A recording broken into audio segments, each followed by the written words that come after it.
عليه ونعوذ بالله من شرور أنفسنا ومن سيئات أعمالنا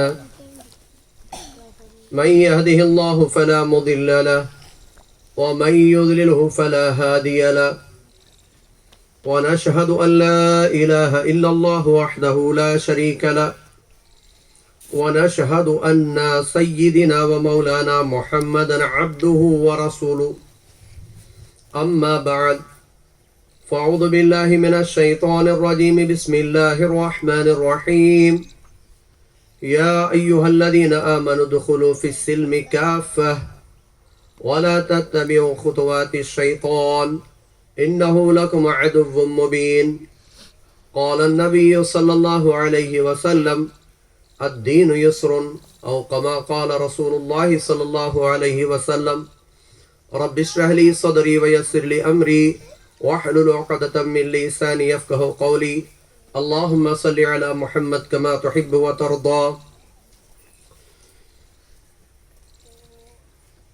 ప్రశాంతంగా చాలా సుఖంగా, ఎంత సుఖంగా ఉందంటే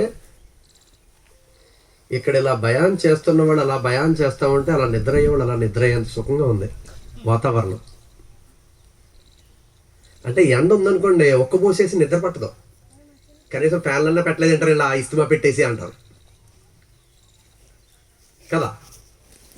ఇప్పుడు ఎలా ఉందంటే అల్హమ్దులిల్లాహ్. మేరాజ్ అన్నా ఎందుకన్నా పైకి చూడన్నా, ఇందాక ఆయన ఎవరు అన్నారు కదా, గురువు గారు అబ్దుల్లా శాస్త్రి గారు, దృశ్యాన్ని ఎప్పుడు మర్చిపోలేము మనం, వింటున్నాం అనుకుంటే వింటా వింటా వింటా పడుకుంటాం, లేదు చూస్తూ ఉంటే కొన్ని మాటలైనా మన మనసులో వెళ్తాయి. అయితే సోదరులారా, పెద్దలారా, ధార్మిక ప్రసంగాల యొక్క ఉద్దేశం ఏమిటి అంటే, భయాన్లు చేస్తాం కదా మనం, భయాన్లు, వాటి యొక్క ఉద్దేశం ఏమిటి? జీవితంలో మార్పు రావాలి, అంతేనా? ఇంకేమైనా ఉందా? ఏం బాయ్ చెప్పండి బాబా, అంతేనా? జీవితంలో మార్పు రావాలి. కానీ భయాన్లు వింటున్నాం వింటున్నాం వింటున్నాం, ప్రసంగికులు మారుతున్నారు, చెప్పేవాళ్ళు చెప్తున్నారు, జీవితాలలో మార్పు ఎందుకు రావట్లా? ముఖ్యంగా రెండు కారణాల వల్ల మన జీవితాలలో మార్పు రావడం లేదు. ఎన్ని కారణాలు? అంతేనా? వీళ్ళు చాలా బెటర్ అండి బాబు, పిల్లలు పెద్దోళ్ళు మన వయసు వాళ్ళ కంటే వీళ్ళు చాలా బెటర్. ఎందుకంటే యాక్టివ్గా ఉంటారు వీళ్ళు, ధర్మని చెప్పేస్తారు 2, 3, 4, 5 అని చెప్పి. మన జీవితాలు మారకపోవడానికి గల ముఖ్యమైన కారణాలు 2. అందులో మొట్టమొదటి కారణం ఏమిటి అంటే, ఈ వయసులో మనకు వస్తాయా, ఈ వయసులో నేర్చుకోవాలన్నా నేర్చుకోగలమా, ఇవన్నీ అయ్యే పనులు కాదు అని ముందే మనం మైండ్ని ఫిక్స్ చేసేసాం. ఏం చేసాం? మైండ్ ఫిక్స్ చేసేసాం మనం. అంటే అందరిని అనడం లేదు, కానీ మార్పు ఎందుకు రావట్లేదు అంటే, భయాలు చేసేవాళ్ళు మారిపోతున్నారు. అఫ్రోజ్ గారు కాదండి, అబ్దుల్లా శాస్త్రి గారు కాదండి, పిఎం ముజమ్మిల్ గారు కాదండి, వాళ్ళ నాన్నగారు పిఎం జకరియా రహమతుల్లాహి గారు అంటే ఆయన దునియాని జరిపారు కదా, పిఎం జకరియా గారు అంటే మార్చారు. అప్పట్లో ఇప్పట్లో కూడా మారుతున్నారు. కానీ జీవితాల్లో మార్పు ఎందుకు రావట్లేదు అంటే, మనం ఒకటి ఫిక్స్ అయిపోయాం.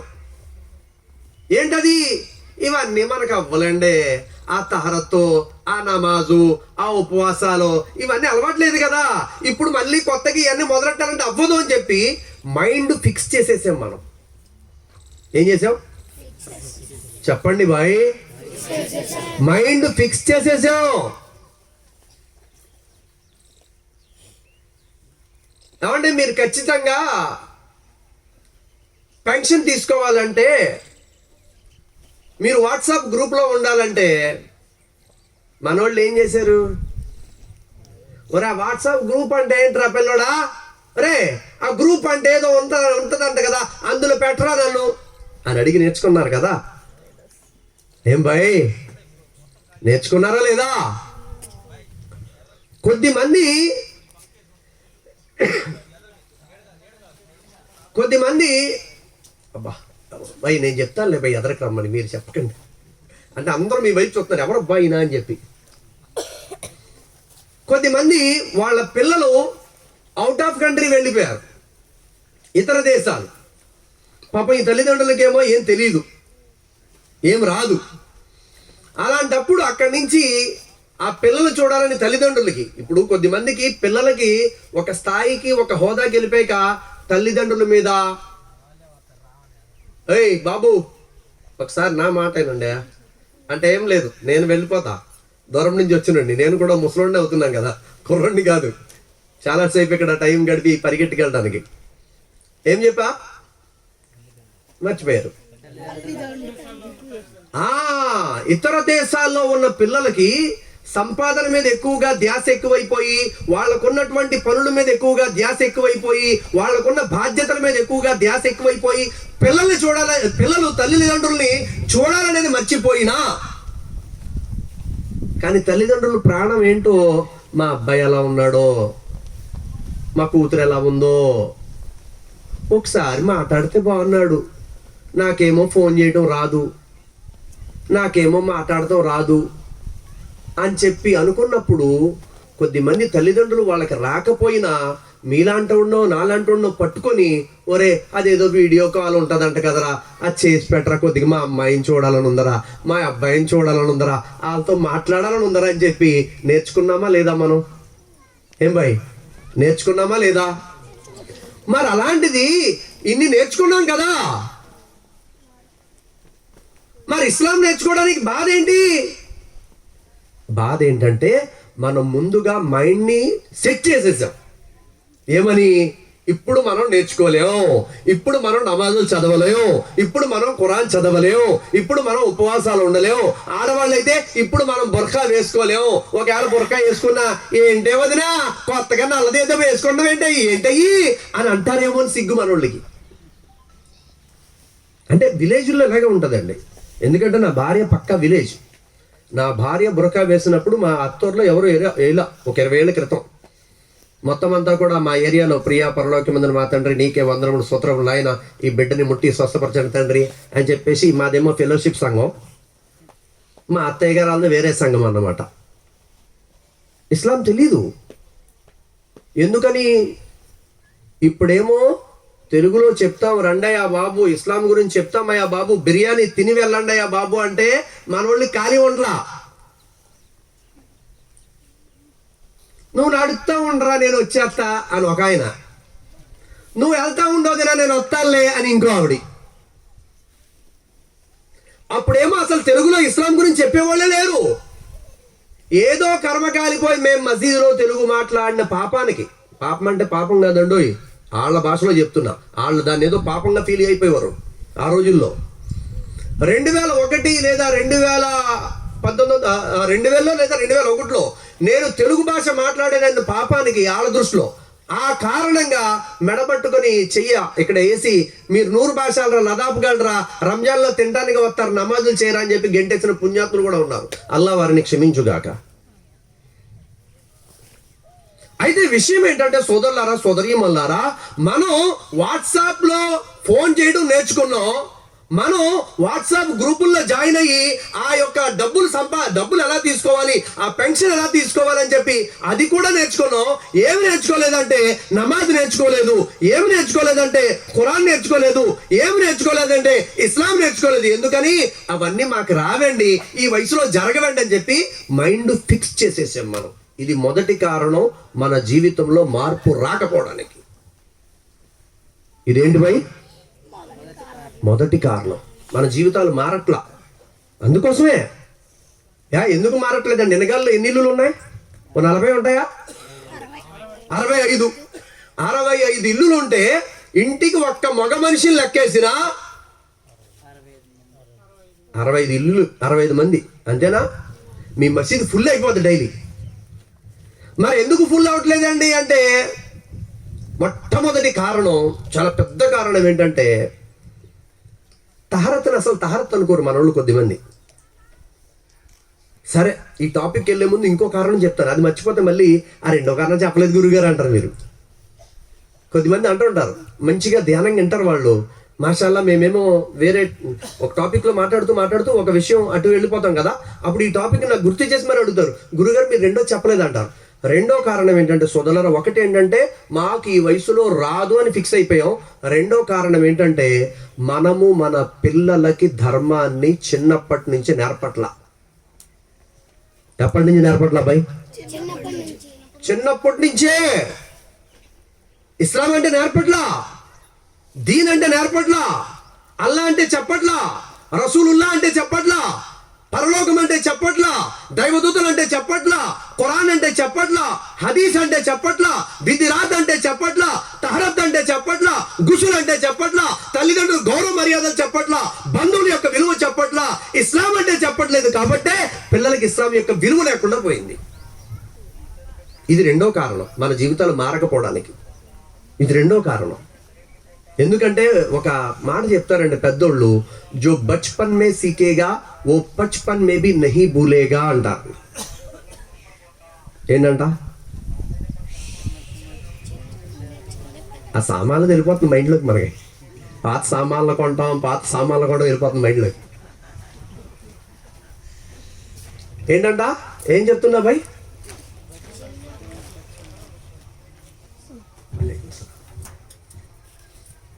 ఏం చెప్పాను నేను? మీకు ఎవరికైనా గుర్తుంటే చెప్పండి భయ్, మర్చిపోయాను నేను. అబ్బా మాషాల్లా, ఎవరో చాలా ధ్యానంగా అంటున్నారు మాషాల్లా. ఎవరైతే చిన్నతనంలో నేర్చుకుంటారో ఏ విషయమైనా అది 55 ఏళ్ల వయసు వచ్చినా మర్చిపోరు అంటారు పెద్దోళ్ళు. భారతదేశం నా మాతృభూమి, భారతీయులందరూ నా సహోదరులు, నేను నా దేశమును ప్రేమించుచున్నాను అని చెప్పి ఏ వయసులో చదివాం మనం? ఫస్ట్ క్లాసేనా?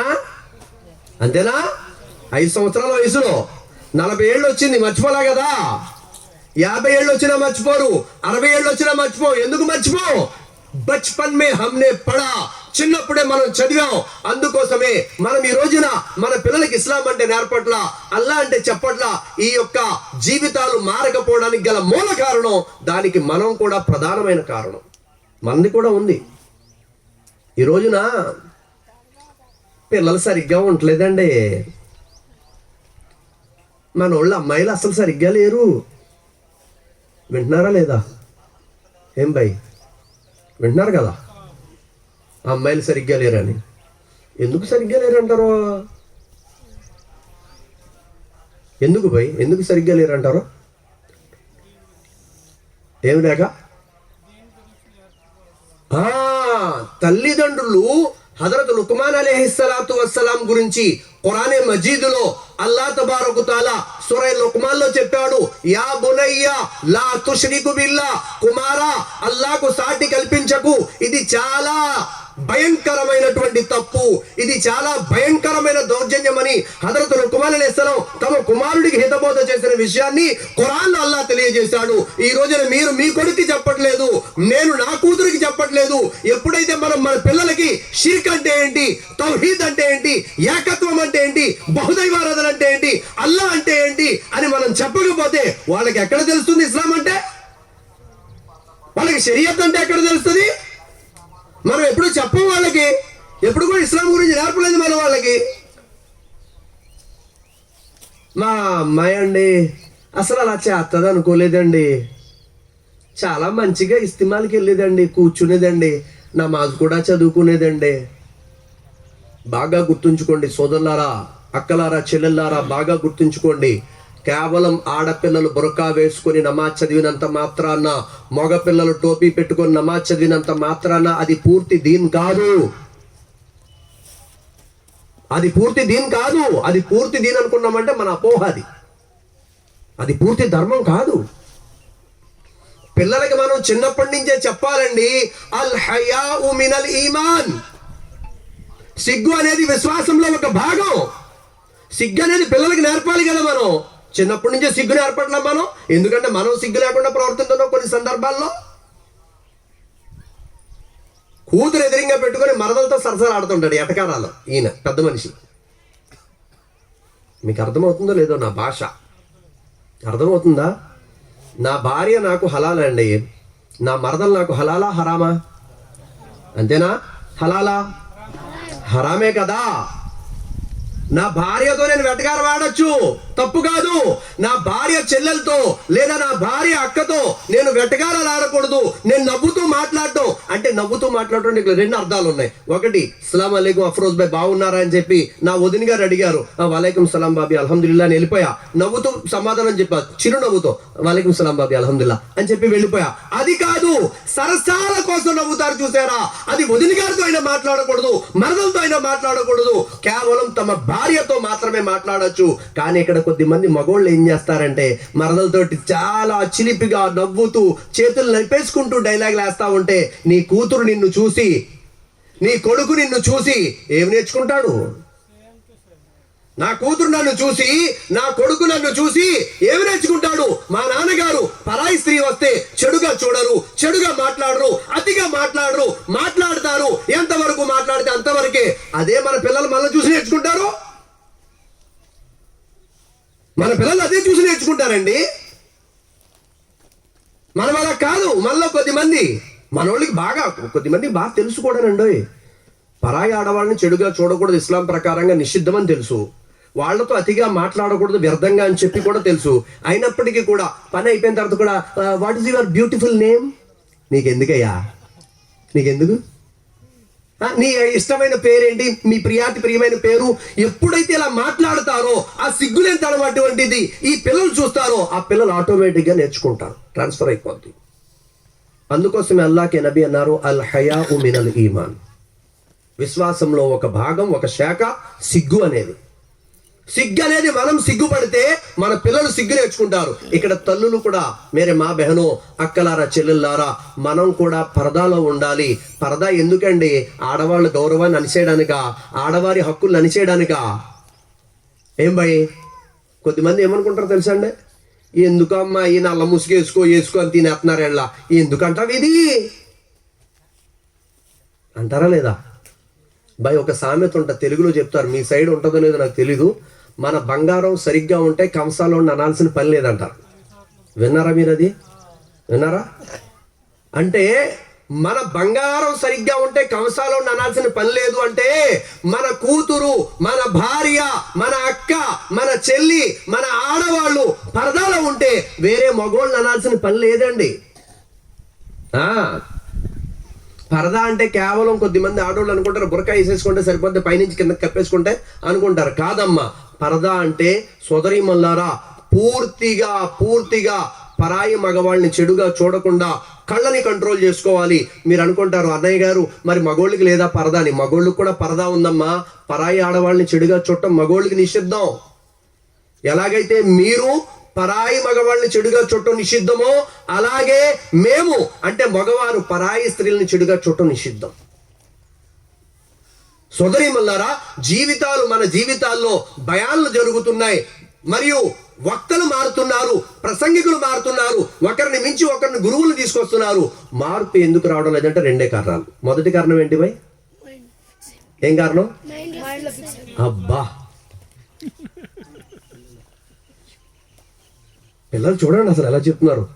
మైండ్లో ఫిక్స్ చేసేసుకున్నాం మనం, మాకు రాదు, మేము చేయలేము, మేము నేర్చుకోలేము అని చెప్పి. అది మైండ్లోంచి తీసేయాలి. ఇప్పుడు తీసేద్దామా? ఇన్షాల్లా. నేర్చుకోగలమా? నేర్చుకోలేమా? నేర్చుకుందామా? సోదరులారా, నేర్చుకోవాలనే ఆలోచన ఉంటే మార్గాలు అల్లా తెరుస్తాడండి. ఏం తెరుస్తాడు? మార్గాలు అల్లా తెరుస్తాడు. అల్లా దయ. ఇప్పటికి ఒక 7-8 సార్లు మక్కా వెళ్ళా ఉమరాకి. అక్కడ కొన్ని విషయాలు తెలుసుకోవాలంటే వాళ్ళేమో అరబ్బోళ్ళు, మనకేమో తెలుగు. మన భాష వాళ్ళకి అర్థమవుతుంది, వాళ్ళ భాష మనకు అర్థం కాదు. ఎప్పుడైతే తెలుసుకోవాలనే తపన ఉంటుందో, నాకు అక్కడ కొందరు గురువులు తగిలారు, ఉలమాలు, ధార్మిక పండితులు. వాళ్ళు ఉర్దూ, అరబ్బీ 2 మాట్లాడతారంట. నేను వారితో అడిగాను, ఇక్కడ ఎవరు ఖబర్ ఉందండి, ఇక్కడ ఎవరున్నారండి అని చెప్పంటే, అక్కడ ఉన్న ఉలమాలు చెప్తున్నారు, ఇక్కడ హజరత్ ఉమ్ముల్ మొమినీన్ అమ్మ ఐషా రదియల్లాహు తాలా అన్హా ఖబర్, ఇక్కడ హజరత్ ఖదీజతుల్ కుబ్రా రదియల్లాహు తాలా అన్హా యొక్క పవిత్ర సమాధి అని చెప్పి. అంటే విషయం ఏంటంటే, తెలుసుకోవాలనే సంకల్పం మనం చేస్తే, నేర్చుకోవాలి ఇస్లాం అనే ఆలోచన మనలో ఉంటే, ఆచరించాలి అనేటువంటి ఆలోచన మనలో ఉంటే, మనకు నేర్పడానికి మార్గాలు అల్లా ఏర్పాటు చేస్తాడు. ఎవరు ఏర్పాటు చేస్తారండి? అల్లా ఏర్పాటు చేస్తాడు. సోదరులారా, సోదరీమణులారా, అందుకోసమే మన జీవితంలో నేను నేర్చుకోలేను, నాకు రాదు, మా వల్ల కాదు అనేది ముందుగా తీసేయాలి. ఇది మొదటిది.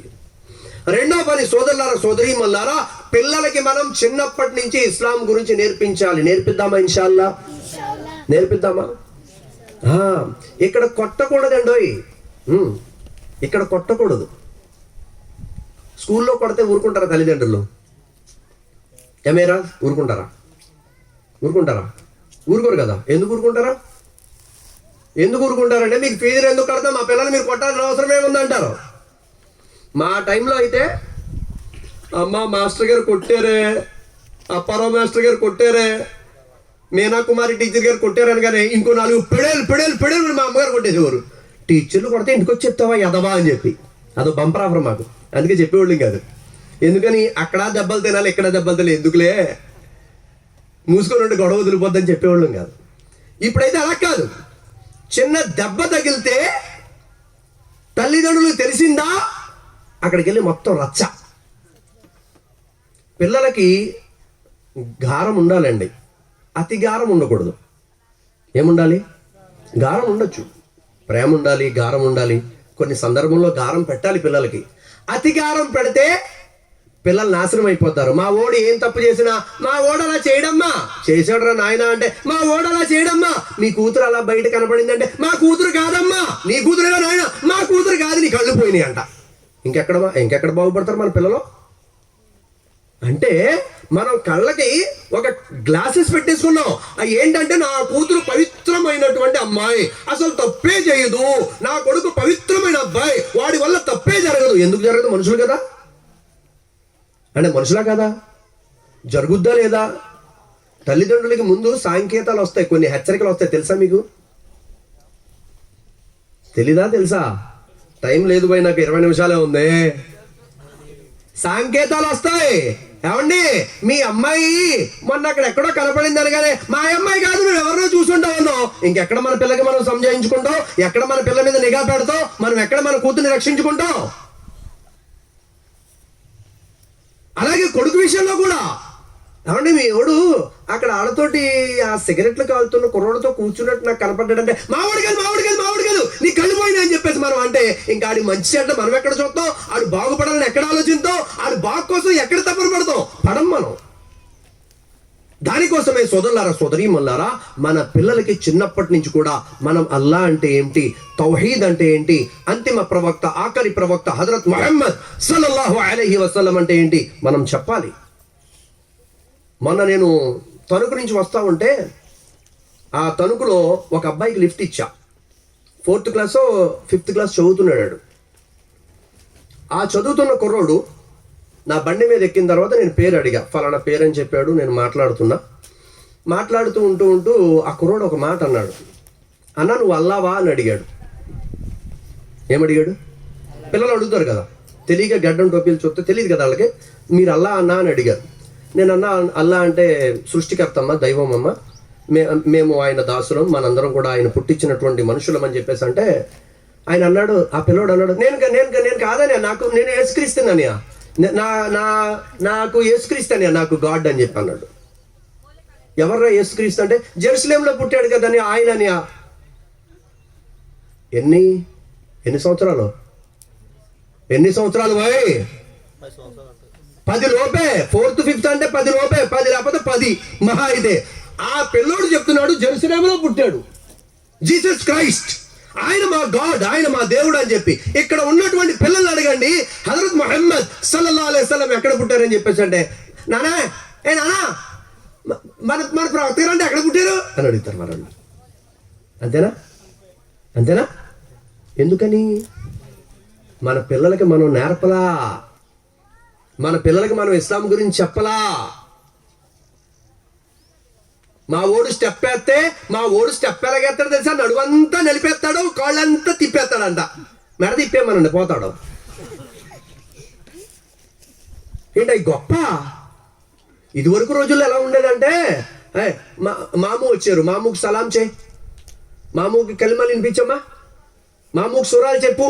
ఒకప్పుడు ఇప్పుడు ఎలా అనుకున్నారా? మరి మాము వచ్చాడు పాట పాడరా, మాము వచ్చాడు స్టెప్ అయ్యరా, ఆడేంతాడు నీకు కవర్లో స్టెప్, నీకు పాడేంతాడు పాట అక్కడ కవర్లో.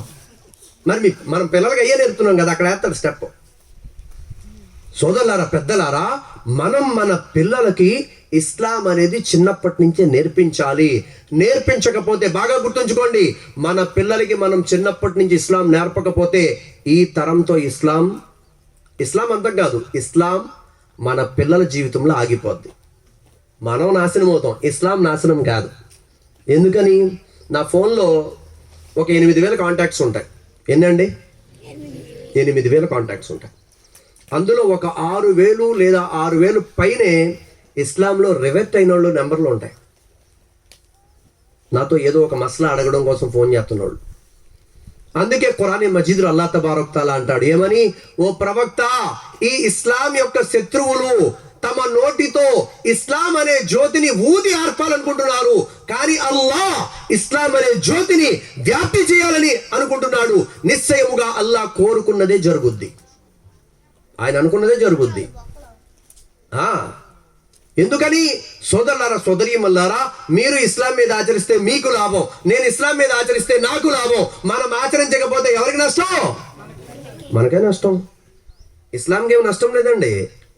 అల్లాహ్ ఖురాన్ మజీద్లో అంటాడు, విశ్వాసులారా, మీరు గనక నాకు ఎలా భయపడాలో అలా భయపడకుండా మీరు నేను చెప్పినటువంటి ఆజ్ఞలకు అనుగుణంగా జీవితం గడపకపోతే నేను వేరొక జాతి వారిని తీసుకొస్తాను, మిమ్మల్ని ఈ ప్రదేశం నుంచి తొలగిస్తాను, వారు మీకంటే ఎక్కువగా నాకు భయపడతారన్నాడు అల్లాహ్. అర్థమవుతుందా? అర్థం కావట్లేదా? అర్థమవుతుందా? అల్లాహ్కి మీరు నేను మనం ఎవరో అవసరం లేదండి.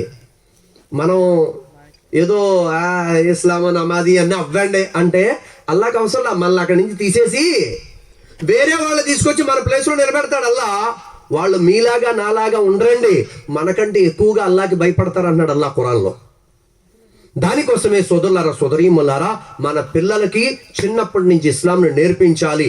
ఇది రెండో విషయం. ఒకటి, మనకి రాదు మనం నేర్చుకోలేమనే తీసేయండి. రెండవది, పిల్లలకి చిన్నప్పటి నుంచి ఇస్లాంని నేర్పించండి. నేర్పుదామా ఇన్షాల్లా? మూడోది, సోదరులారా, సోదరీమల్లారా, ఇది నా ఆఖరి మాట, ఇది నా ఆఖరి మాట, ఇది నా ఆఖరి మాట. సోదరులారా, సోదరీమల్లారా, మనము మన ముస్లిం సమాజం కోసం ఎలాగైతే ఆలోచిస్తున్నామో అలాగే మన చుట్టుపక్కల ఉన్న వాళ్ళ కోసం కూడా మంచిగా ఆలోచనలు కలిగి ఉండాలి. ఎందుకు అంటే హదీసులో అల్లాహ్కే నబీ సల్లల్లాహు అలైహి వసల్లం తెలియజేశారు. దాని సారాంశం ఏమిటి అంటే, ఎవరైతే తన పొరుగువాడు ఆకలిగా ఉన్నప్పుడు తాను కడుపు నిండా అన్నం తింటాడో అతడు ముస్లిం కాదు అన్నారు అల్లాహ్కే నబీ. ఏమన్నారు భయ్? తన పొరుగువాడు ఆకలితో ఉన్నాడు, మనకి తెలుసు, మనం కడుపు నిండా అన్నం తిన్నాం, ప్రవక్త గారు అన్నారు నువ్వు ముస్లిం కాదయ్యా అన్నారు అల్లాహ్కే నబీ సల్లల్లాహు అలైహి వసల్లం. ప్రవక్త వారు అన్నారు, ఏ ముస్లిం అయితే తన చేతితో లేదా తన మాటలతో ఎదుటి వారిని బాధ పెడతాడో అతడు ముస్లిమే కాదన్నారు అల్లాహ్కే నబీ సల్లల్లాహు అలైహి వసల్లం. అల్లాహ్కే నబీ సల్లల్లాహు అలైహి వసల్లం చెప్తున్నారు, ఏమని? నా దగ్గరకు జిబ్రాయిల్ వచ్చి నా పొరుగువాని గురించి ఎంత ఎక్కువగా చెప్పేవారంటే నేను అనుకునేవాడిని నా ఆస్తిలో కూడా భాగం ఇమ్మని అల్లాహ్ యొక్క ఆదేశం ఏమైనా వస్తుందేమో అని చెప్పి. అల్లాహు అక్బర్ కబీరా. అర్థమైందా లేదా? ముస్లిం కోసం కాదు ఇక్కడ హదీసు. అల్లాహ్కే నబీ అంటున్నారు, జిబ్రాయిల్ అమీన్ దైవదూతల నాయకుడు మారు వచ్చేవారు, ప్రవక్త పొరుగువారి గురించి ఆలోచించండి, పొరుగువారి మంచి గురించి ఆలోచించండి, పొరుగువారి ఆకలి గురించి ఆలోచించండి, పొరుగువారిని బాధ పెట్టకండి ఎంత చెప్పేవారంటే ప్రవక్త వారు అంటున్నారు, ఒకవేళ నాకున్న ఆస్తిలో కూడా ప్రవక్త వారితోటి అల్లాహ్ భాగం ఇమ్మని చెప్తాడేమో అని నేను అనుకునేవాడిని అని చెప్పి ప్రవక్త ముహమ్మద్ సల్లల్లాహు అలైహి వసల్లం చెప్తున్నారు. సోదరులారా, అలాంటి ముస్లిం సమాజంలో కొందరు చేసే పనులకు ఈ రోజున ముస్లిం సమాజం అంతా కూడా బ్యాడ్ అవుతుంది. అవుతుందా లేదా భయ్? కొందరు చేసే పనులు ఎంతమంది వేళ్ళ మీద లెక్కెట్టేయచ్చు ఎంతమంది చేశారు. అలాంటి కొందరు చేసే పనులకి పూర్తి ముస్లిం సమాజం యొక్క గౌరవం పోతుంది, పూర్తి ముస్లిం సమాజం గౌరవం పోతుంది. ఎందుకని? కొందరు కావాలని అలా క్రియేట్ చేస్తున్నారు. ఏం భయ్? ఇవి నా ఆఖరి మాటలు, చాలా ముఖ్యం, చాలా ఇంపార్టెంట్, అందుకోసం మాట్లాడుతున్నా. ఏంటి మేరాజ్? కొందరు కావాలని అలా క్రియేట్ చేస్తున్నారు. ఏది జరిగినా ముస్లింలే చేశారు, ముస్లింలే చేశారు, ముస్లింలే. అరే నాయన, 200 కోట్ల మంది ఉన్నారు ముస్లింలు. ఎన్ని వందల కోట్లు? 200 కోట్ల మంది ఉన్నారు ముస్లింలు. వాళ్లలో ఎవడో ఒకడిద్దరు చేసినటువంటి పనిని పూర్తి ముస్లిం కమ్యూనిటీకి ఆపాదించడం ఇది తప్ప కాదా భయ్? ఆసిఫా అనే అమ్మాయిని రేప్ చేసి గుళ్ళో చంపేశారు, తెలుసా మీకు? భయ్ తెలుసా లేదా? భయ్ తెలుసా లేదా? తెలుసు కదా. ఆసిఫా అనేటువంటి 8 సంవత్సరాల పాపని ఈ మధ్య జరిగిందే చాలా దారుణంగా రేప్ చేసి చంపేశారు గుడిలో. మొత్తం ఆ కమ్యూనిటీని మనం తప్పుగా అంటే అది ఎంత బుద్ధి లేనితనం, అంతేనా కదా భయ్? ఎక్కడో ఒక పూజారి గారు ఒక అమ్మాయిని రేప్ చేసి చంపేశారు. హైదరాబాద్లో జరిగింది. ఎక్కడో అంటే మళ్ళీ మీరు ఎక్కడో అనుకుంటారేమో, పేపర్లో న్యూస్ వచ్చింది, తెలుసా లేదా? టీవీలో గట్టా వచ్చింది కదా. అలాగే నా కమ్యూనిటీ మొత్తం తప్పుగా అంటే తప్ప కాదా? తప్ప కాదా భయ్? తప్పేనా? ఒక డాక్టర్ అమ్మాయిని, డాక్టర్ ప్రాక్టీస్ చేస్తున్న అమ్మాయిని కలకత్తాలో చంపేశారు రేప్ చేసి. ముస్లింలు కాదు. ఆ కమ్యూనిటీని అంతా తప్పుగా అంటే తప్ప కాదా? సోదరులారా, పెద్దలారా, మతం ఎప్పుడు కూడా చెడు బోధించదు. ఏమిటి? ఇక్కడ కొద్దిమంది ఏమంటారంటే చెడు చేసే వాళ్ళంతా మీ ముస్లింలో ఉన్నారు. కాదురా నాయన, కళ్ళెట్టి చూడు. నిజం హుసేన్ భాయ్ ఏమన్నారు? మీ ముస్లింలోనే ఉన్నారు. కాదురా నాయన, ముస్లింలు వచ్చినప్పుడు మాత్రమే వాళ్ళు హైలైట్ చేస్తున్నారు. ముస్లింలే. ఆ డాక్టర్ని చంపింది ముస్లింలు కాదురా నాయన. నిర్భయ చట్టం వచ్చింది తెలుసా? నిర్భయ ఒక అమ్మాయిని బస్సులో రేప్ చేసి అతి దారుణంగా చంపారు, తెలుసా లేదా బాయ్? చట్టం వచ్చింది కదా. తర్వాత ముస్లింలు కాదు కదా. అక్కడ కమ్యూనిటీని హైలైట్ చేయరు. కానీ ఎక్కడైనా ఏదైనా జరిగితే మేము ముస్లింలు అందరూ కూడా ఇలాగే చేస్తారని, అందరూ చేస్తే ప్రపంచం ఇలా ఉండదురా నాయన. నేనేమంటున్నానంటే ప్రతి మతంలో మంచివాడు చెడ్డవాడు ఉంటాడు. అందుకోసం ఆ మతాన్ని లేదా ఆ పూర్తి సమాజాన్ని తప్పు పట్టకూడదు అంటున్నాను నేను. ఈ సమయంలో అందరూ కూడా ఐకమత్యంగా ఉండాలి, అంతేనే కదా భయ్? వేరే శత్రు దేశాలు ఏం కోరుకుంటాయి? వేళ్ళ కొట్టుకు సావాలని కోరుకుంటాయి, అంతేనా? ఇప్పుడు మనోళ్ళు కూడా ఇలాంటి మాటలు మాట్లాడుతుంటే మనకు కూడా బాధ వచ్చి కొద్దిమంది ఏం చేస్తారో, వీళ్ళు అత్త మాటలకి ఇలాగే అంటున్నారా బాబా అని చెప్పి బాధపడతారా లేదా? అందుకోసమే సోదరులారా, సోదరీమణులారా, మనం ముఖ్యంగా చుట్టుపక్కల వాళ్ళతో ఏదైతే మంచి ప్రవర్తన చేస్తామో ఆ ప్రవర్తన బాగా గుర్తుంచుకోండి. ఇలా అనేవాళ్ళంతా కూడా ఫేకుగాళ్ళు. నేను పబ్లిక్గా చెప్తున్నా, ఫేకుగాళ్ళు. ఎందుకంటారో తెలుసా? మన చుట్టుపక్కల ఇప్పుడు నేను మీరా కారు ఎవరితో ఇప్పుడు వేసుకొచ్చింది? మనం శివన్నే కదా. వీళ్ళతోటి మనం ప్రేమ ఆప్యాయతలతో ఉంటున్నాం, వారు మనతోటి, మనం వాళ్ళతోటి ప్రేమ ఆప్యాయతలతో ఉంటున్నాం. వారు మనకు సాయం చేస్తున్నారు, మనం వాళ్ళకి సాయం చేస్తున్నాం, ప్రేమ ఆప్యాయతలతో ఉంటున్నాం. ఇదే జీవితాన్ని కొనసాగించాలి. ఎందుకంటే ఇస్లాంలో అల్లాకే నబీ సల్లల్లాహు అలైహి వసల్లం చెప్పారు. దాని సారాంశం ఏమిటంటే మీరు మీ పొరుగు వాళ్ళతో మంచిగా ఉండండి, మీ యొక్క ఇరుగు పొరుగు వాళ్ళ యొక్క మీరు బాగోగులు చూస్తూ ఉండండి. దీని ద్వారా అల్లా మీతో సంతోషపడతాడని. అందుకోసమే సోదరులారా, సోదరీమణులారా, మన జీవితాల్లో మార్పు రావాలంటే ఒకటి, మొట్టమొదటిగా మా వల్ల ఇప్పుడు కాదు, మేము నేర్చుకోలేమైనటువంటి థాట్స్ తీసేయండి. ఇది మొదటి విషయం. రెండోది సోదరులారా, సోదరీమణులారా, మనం మన పిల్లలకి ఇస్లాంని ఇప్పటి నుంచే నేర్పుదామా ఇన్షాల్లా? అదేవిధంగా సోదరులారా, సోదరీమణులారా, మన సంబంధాలు ముస్లిం ఐక్య సంఘం ఏదైతే ఉందో ఈ సంఘంతో మనం కలిగి ఉండాలి. ఏ సంఘంతో పోయి? కొద్దిమంది అనుకుంటారు అఫ్రోజ్ గారి డబ్బులు బాగా ఎత్తున్నట్టున్నారా, ఈ సంఘం గురించి కూడా ఆయనకి ఎందుకురా భయం చేసి వెళ్ళిపోగా. నేను సంఘం గురించి ఎందుకు అంటున్నానంటే ఇలాంటి సంఘాన్ని మా ఏరియాలో నేను చూడలేదండి. ఎక్కడ? మా ఆంధ్రాలో, మా పశ్చిమ గోదావరి జిల్లాలో చూడలే, తూర్పు గోదావరి జిల్లాలో కూడా లేదు. ఒక సంఘం ఏర్పాటయ్యి అల్లాదే వల్ల వాళ్ళకి ప్రాపంచిక పరంగా, ఇస్లాం పరంగా వాళ్ళ విషయాలన్నీ కూడా తెలుసుకొని వాళ్ళకి ఏ రకంగా వాళ్ళ అవసరాలు ఉన్నాయో అవి పూర్తి చేయడం అంటే ఆషామాషి కాదండి, మాటలేం కాదు, చెప్పినంత ఈజీ కాదు. ఒక మసీద్ గురువుని ఎతకడానికే సంవత్సరం అయిందండి. చెప్పు నాకు ఒక గురువు ఉంటే చూడండి అని చెప్పేసి, గురువు సెట్ అయితే జీతాలు సెట్ అవ్వో, జీతాలు సెట్ అయితే గురువు దొరకడం. ఇదిగో ఈ పెద్ద మనిషి అన్నాడు, అప్పుడు మీరు వచ్చేచ్చు కదండి, ఆ జీతం కావాలంటే అడుగుదాం ఎవరన్నా అని చెప్పేసి. నేను మాట్లాడతానండి ముజాహిద్ మౌలానా గారితో కట్ట ఒకసారి అడగండి, మీరు వచ్చేస్తానంటే చెప్పండి అని చెప్పాను. నేను 18 ఏళ్ళు మసీదు గురువుగా పనిచేసి బయటకు వచ్చిందే ఎక్కడికి వెళ్ళడానికి ఉండలేదు ప్రసంగాలకి అని చెప్పే కదా. మళ్ళీ ఇప్పుడు అందులోకి వచ్చామంటే అది మళ్ళీ పెద్ద బాధ్యత. మళ్ళీ ఎక్కడికి వెళ్ళకూడదు, ఇంకా అలా ఉండిపోవాలంతే. ఏది ఏమైనా సోదరులారా సోదరీమల్లారా, మీ యొక్క ఆడవాళ్ళు ఎవరైతే ఉన్నారో ఈ ఆడవారు అలాగే మగవారు కూడా ఈ యొక్క ముస్లిం ఐక్య సంఘం ఏదైతే ఉందో, మీకు ఏమైనా సమస్యలు ఉంటే ఆడవాళ్ళకి చెప్తున్నాను, అక్క చెల్లెలకి, మీ ఇంట్లో యవ్వనస్తురాలైనటువంటి కూతురు ఉంది, ఆ అమ్మాయి పెళ్లి సమయం వచ్చింది, మీకు కొద్దిగా ఆర్థికంగా ఇబ్బంది ఉంది, మీ మగవాళ్ళకి చెప్పించి పెద్దోళ్ళ వరకు కూడా తీసుకువెళ్ళేలా చేయండి. దాని ద్వారా ఏ రకంగా పనిచేస్తే బాగుంటుందో ఆ రకంగా వీళ్ళు ఆలోచిస్తారు. అల్లా తబారక్ తఆలా మీకు చెప్పేటువంటి నాకు కూడా ఆచరించే సద్బుద్ధి సౌభాగ్యం ప్రసాదించుగాక. వ ఆఖిరు దఅవానా అనిల్ హమ్దులిల్లాహి రబ్బిల్ ఆలమీన్.